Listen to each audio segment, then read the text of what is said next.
Welcome back to Joe Stunner Boxing. 24 hours ago I made a video about Daniel Dubois. Where is he? Where's he gone? Well, we know where he is because less than 24 hours later, he's posted a video, a 10-minute interview actually, on a very small channel called Pod Lounge UK, I think it was called. I've not heard of this channel before. I looked at it, I was like, why have I not heard of this channel? It's only got 240 subscribers, roughly. And I'm thinking, okay, quality, not quantity, but I wonder why Daniel has decided to speak to this particular channel. Well, anyway, regardless of that, he did talk about the obvious elephant in the room, which is, whether he was actually ill or not when he pulled out of the Parker fight. And he said that his glands swelled up. He was seen by the doctor who advised him not to fight. Apart from the doctor he consulted with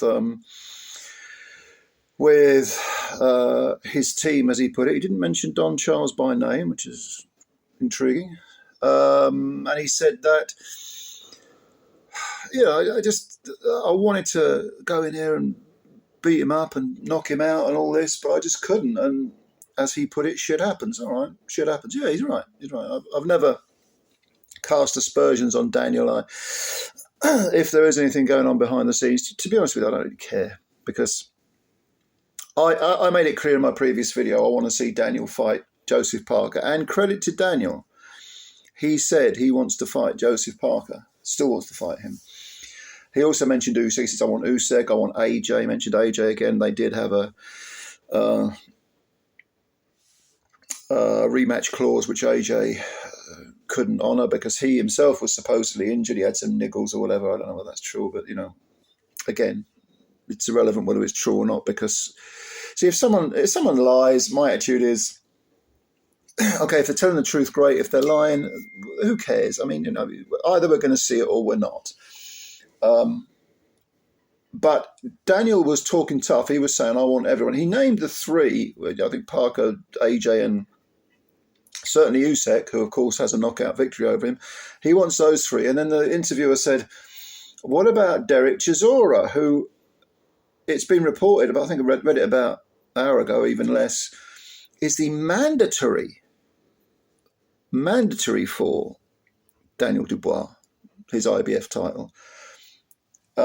Even though the fight that he had against Wallin was not a final eliminator, it was an eliminator. But again, I did a previous video all of 2 or 3 days ago, which might as well be 100 years in this day and age, talking about the ludicrousness of the rankings, of having Derek so high in the rankings. But again, it is what it is, as they say. All we can do is roll our eyes and think, oh my God.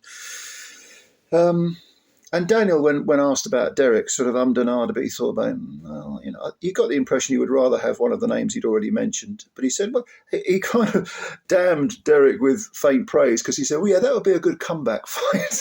I'm thinking, yeah, all right, mate, we know what you're saying. But Lee from Inside the Distance, Bob from Canada's Boxing Channel, and myself we touched on this Dubois versus Chisora in our little half-an-hour podcast we did yesterday, and I think we all agreed that we probably don't want to see it, because I think Chisora would take a hell of a beating off Dubois. Chisora is a handful. He does hit pretty hard, but he doesn't have one-punch knockout power. If you look at his entire career, and he's fought everyone, of course, you have to factor in the quality of the opposition. But he hasn't got many one-punch knockouts at that level. And Daniel, when you consider the amount of right hands he took off Filip Hrgović, who's a stiff puncher, can Derek get rid of Dubois?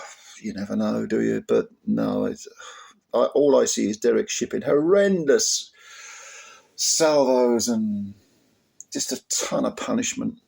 And I think all of us on the podcast agreed we don't really want to see that. I don't want to see it anyway. I would much rather see, well, the one I want to see is Daniel Dubois against Joseph Parker, because that's the one that they were going to fight right up until the 11th hour.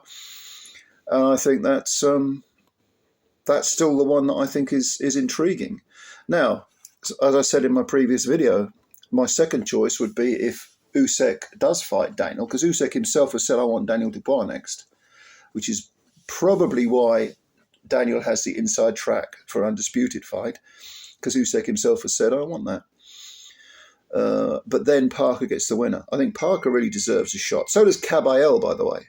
Parker and Caballel are my two. Everyone forgets about Caballel because he's such high risk and such low reward. But I don't think Caballel should be left out to pasture. I think that if these organisations have any kind of integrity, don't hold your breath, they will insist that Caballel gets a shot within 18 months. They should have had it already, probably. He's certainly earned it. I would say a year. They'll insist on Caballel. All right, Parker, yeah, fair enough, but Caballel as well. Or give the belts up to Usyk. Ideally, I would like Usyk's final two fights. I would like to see him against.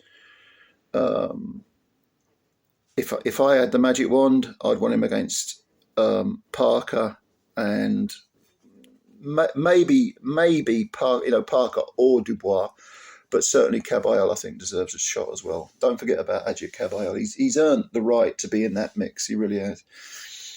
Anyway, just a quick update. You watch. As soon as I post this, there'll be some more news, some different news. But if you've got anything to say, leave your comments below and I'll have a read and I'll answer them, as many as I can anyway.